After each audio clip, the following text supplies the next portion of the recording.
This is Going Under, Anesthesia Answered with Dr. Brian Schmutzler. I'm Vahid Sadrzadeh, and of course we've been focusing on some Brian's colleagues, friends, and family. My world. Your world circle, and it is a large circle of people that you are connected to. And this week we got a very special guest who's local, who's live with us right now in studio. I'm going to make you do the introductions here. All right, fair enough. And how he is connected to you. All right, so this is Ed Plonski. Hi, Ed. How you doing? All right. And tell me again your exact role, because I already forgot what you told me.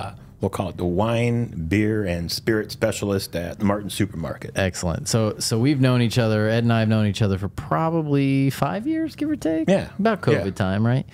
Mutual friend introduced us. I had just at the time sort of gotten into, you know, bourbon and whiskey and that sort of stuff, and so Ed and I bonded over bourbon and whiskey, and we've been, you know. I've been buying whiskey from him ever since, but we've also sort of developed a friendship together, and so, you know. Well, this deserves an introduction, though, first, because I think the people who don't know Brian's collection of not only whiskey, but fine wines and alcohol and tequila and cognac, the list goes on and on and on, is above 800? Yeah, it's, I mean, I got rid of a few, but yeah, I'm around...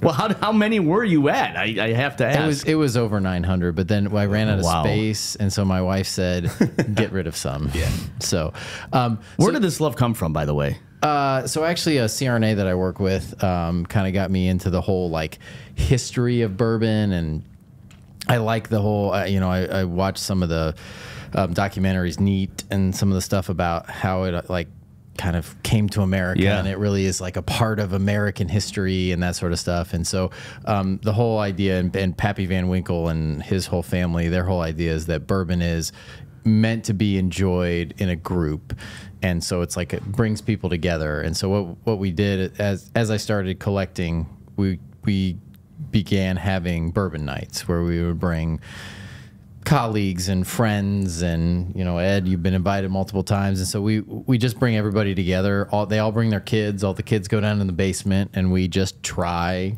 you know, bourbons that are either unique or specific to a, you know, like a single barrel that you guys have picked out, or something that's not necessarily, you know, top of the line. I do put out some Pappy Van Winkles and some of the, you know, top of the line whiskeys, but some of it is like, hey, you know, I got this bottle of, like, I think I put out the Nulu one time, right? So not that popular of a bourbon, but it's finished in Amburana casks. So it makes it smell and taste like a cinnamon roll.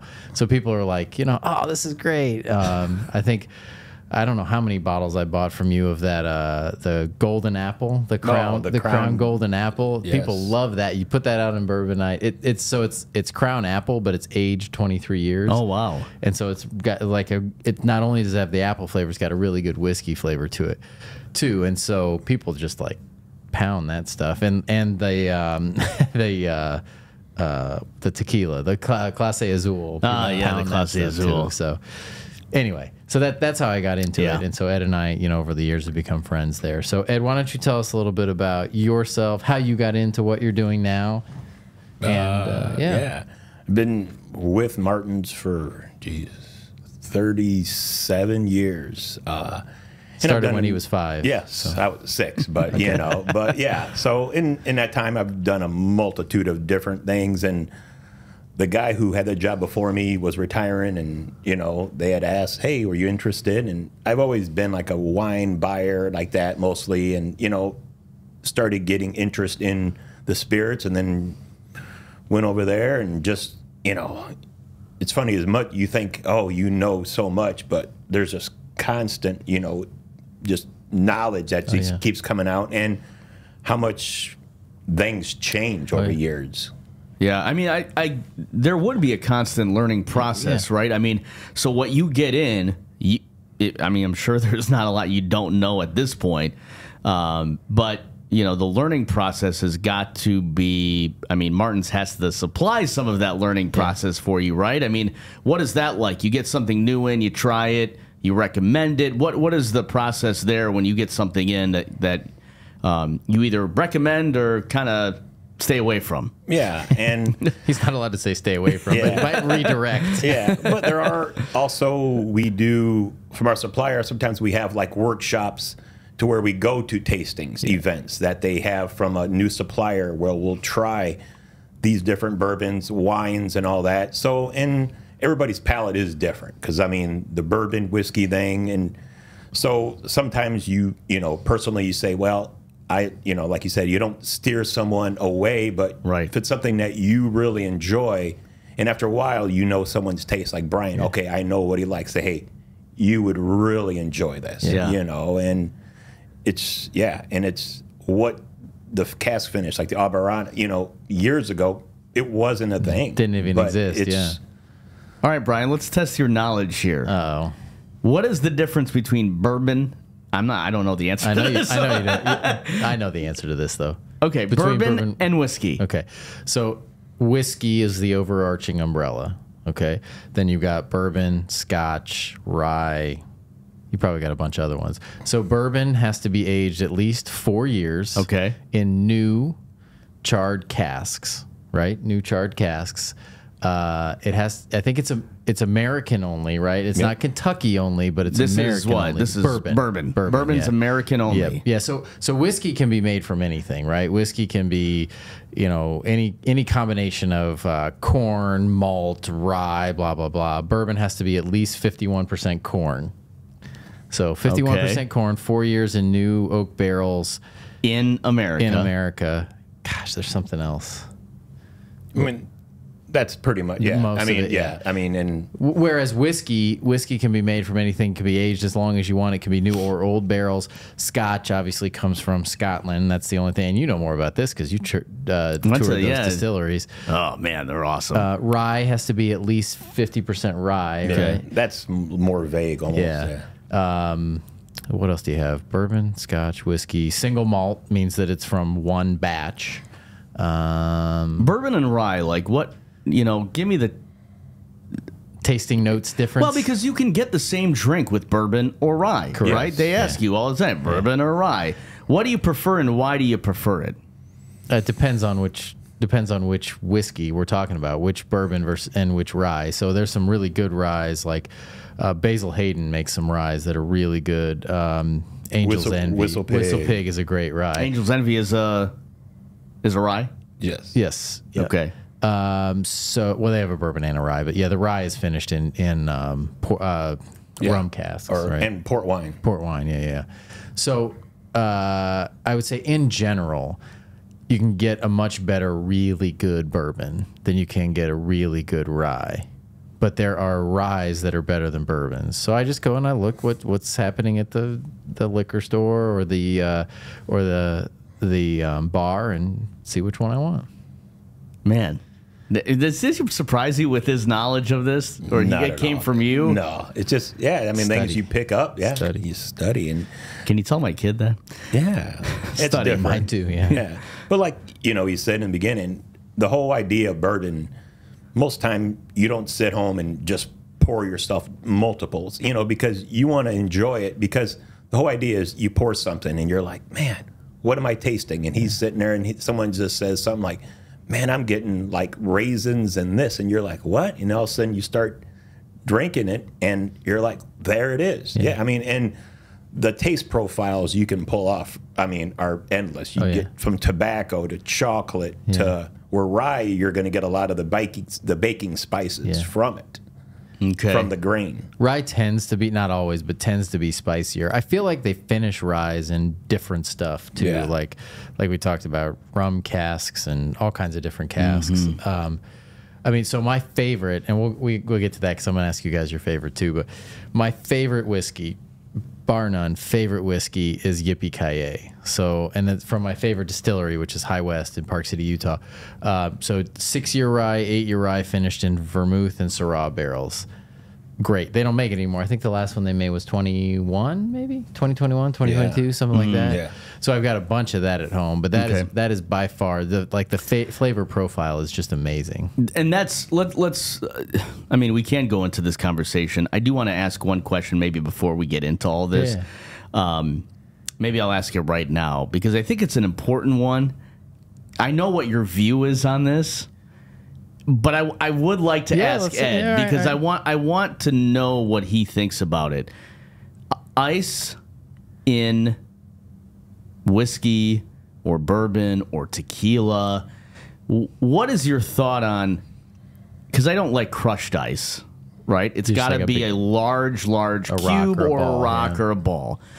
And I have a thing that makes those at home. And my choice is to drink liquor neat or alcohol neat. It's not neat if you have ice in it. But however, right, neat with an ice cube. Yes, that's called on the rocks. On the rocks. Or on a rock. Yes. So does it enhance the flavor profile of the alcohol you are drinking, or is that a myth?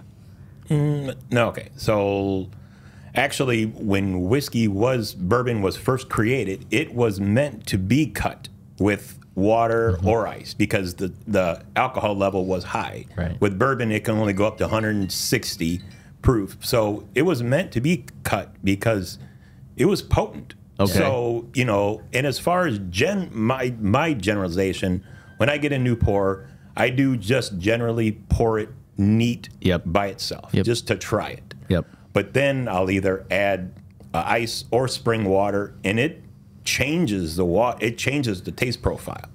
And is it, because of the water you're putting in it? Is it because of... It releases the phenols. Yeah. So the phenols are what make it smell and some of the taste. And so you smell it differently and then you taste it differently. So... And you don't like it because you just like the straight, neat flavor. If it's a good whiskey or cognac or tequila, I drink it straight, neat, nothing in it, just because I prefer to actually taste it and try to figure out if I like the taste. If it's something crappy and I can't get a decent whiskey, tequila, cognac, then I throw it on ice because it just cuts the flavor. But if you talk to, so I've toured a bunch of distilleries. If you talk to the master distillers, what they say is you should take lime water, right? So water that's like been, whatever you call it, through lime, right? Okay. So it's called lime water. And like sifted or... Right. So 2 drops of the lime water. Okay. Taste it. If it's still too strong or you don't like the taste, 2 more drops of the lime water. Taste it. Interesting. And do that until you get it to a taste that you like. They would argue that if you make it cold, you've totally changed the flavor. What? Oh, yeah. So that's where I think I like it better because it's chilled. Yeah. Right? I don't know. I think it's more refreshing, I guess. I don't know. Yeah. I don't do mixed drinks either. So you don't just do drink mixed drinks at all. And when I first met you, I still rock the old fashioned now and again. I still love an old fashioned. A rye Manhattan. What is your go-to for? What is your go-to alcohol for the old fashioned? If I'm drinking an old fashioned, I will say either a Buffalo Trace or a Bullet. Yeah. I've taken to Woodford Reserve, and that's a good one, a great one. I recommend that one a lot because it's so versatile. You could pour it neat on the rocks, make great cocktails out of it, and everybody will enjoy it because it's not a super high proof. Yeah, it's not high proof, and I even now don't prefer a high proof. Like they say, as your palate changes as you drink bourbon or whiskey, that you tend to like higher proofs, cask proof, cask. I don't most of what I like is that 80 to 90 proof range. I'm happy with that.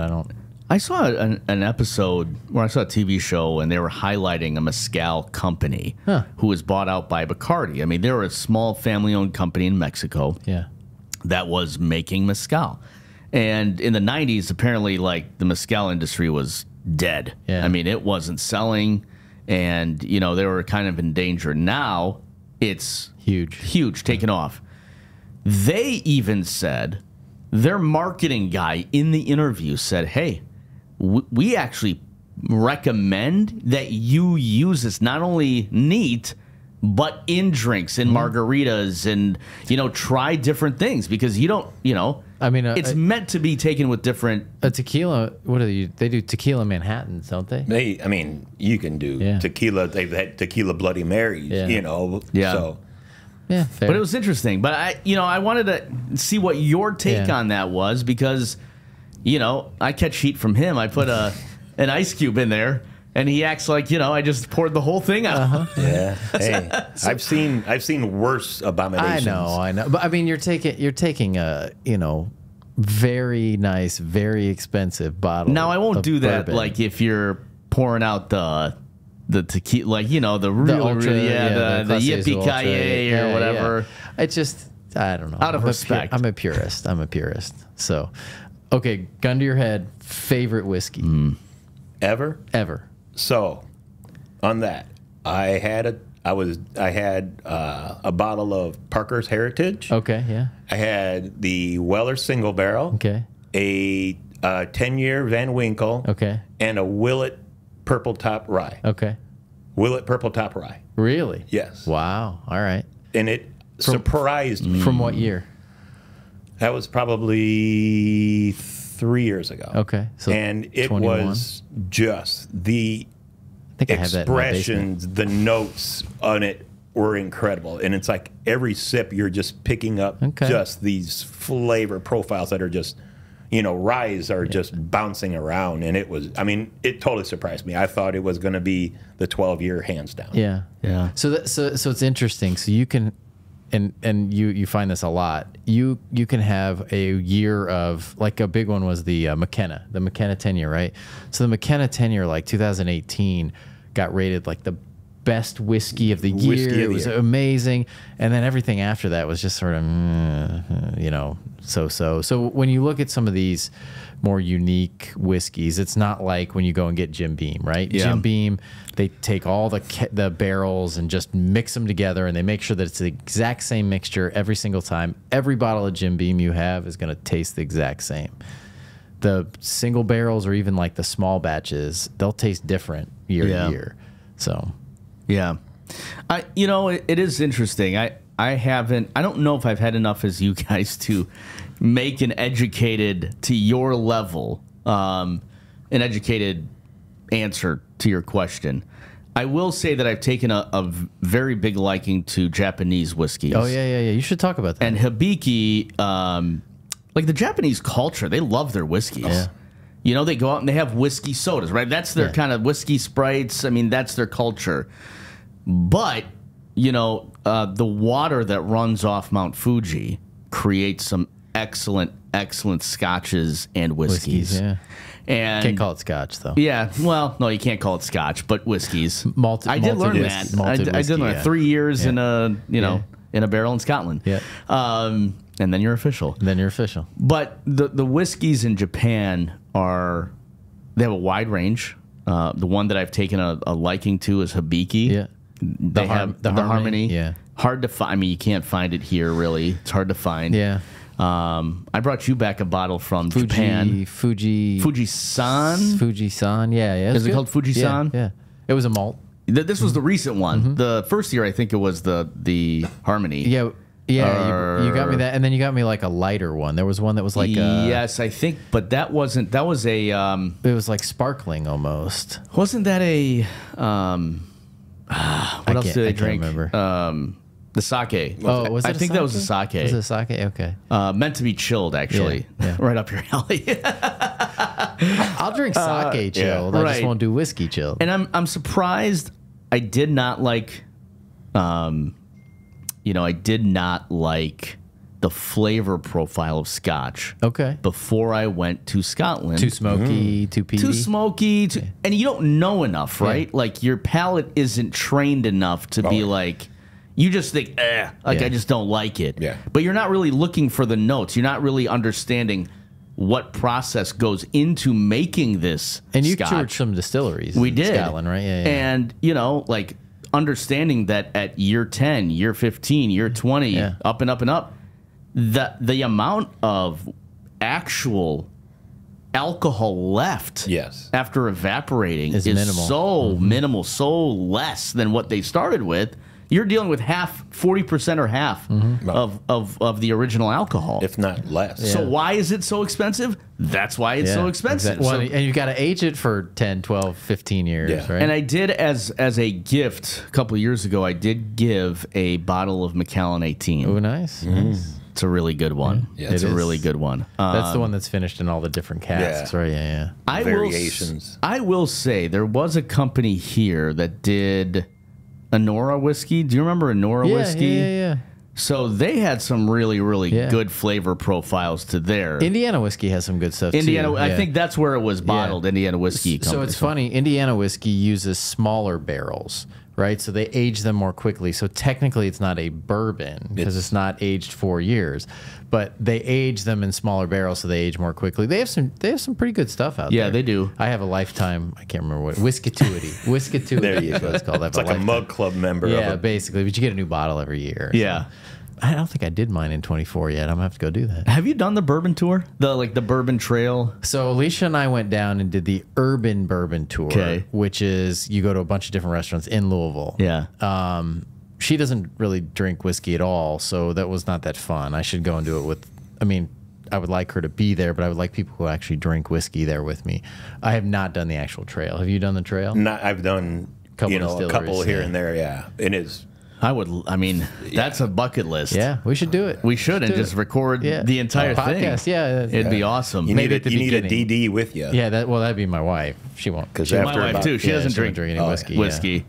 But I think that'd be fun. Yeah, that would be a good time. I do have one beverage of choice that he doesn't prefer, and that is wine. Yeah, I am a big wine guy because my family lives in California, and I just take. Yeah, you guys can have the wine conversation. I'll just sit back and listen. Our go-to has been. I should have brought it with me. I'm thirsty now. We're talking about all this. Castello de Amorosa. So Visa Tui, if you're familiar with, it's in Calistoga. So kind of right on the trail there, just up the road from. Actually, Castello de Amorosa is right across the street from Sterling Vineyards. Ah, okay. Yeah. You know Sterling Vineyards. And they produce some fruitier reds, fruitier whites, but Visa Tui does as well. But Castello is the castle that they built there. And they've had like events. And during the fires a couple of years ago, they lost their entire farm. Oof. The farm structure, 110,000 bottles. Wow. Burned? Wow. I mean, that's a lifetime. I mean, that's a ton of bottles. Yeah. But they have rebuilt. But really good winery if you need to check it out in Napa area. Okay. Sonoma. You'll link it. I'll link it below. I mean, it's awesome. Yeah. They got some good reds too. But we should talk wine. But this is about Brian and his connection. And I'm not a wine guy. Yeah, not so much wine. All right. So there's a question we ask everybody who's on the show. So, what got you into what you're doing now, which we kind of talked about? What do you see as the future of? I guess from my perspective, what's the future of bourbon whiskey? Because there was like a big shortage, and then all the prices went up, and we think that's maybe over now. And then, would you do what you did again? Oh, let's see. The future. I mean, bourbon whiskey is still going to go. I mean, I feel some of the things are starting to even out because production levels have increased in the last 10 years. The rick houses are being built more and more, so a lot of the Buffalo Trace items we should see more hitting the shelves, which will help. And I mean, I think more and more you're just going to get more in different variations of wood finish. I think the finishing is going to be what we're seeing because, I mean, basic bourbon is what it is, but I think that's where we're still going to see. And I mean, tequila is big, is still hot, and that's been since COVID is what really drove tequila up.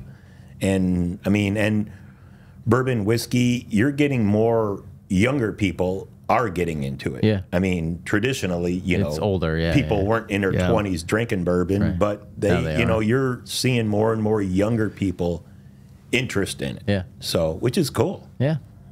All right. So, would you do?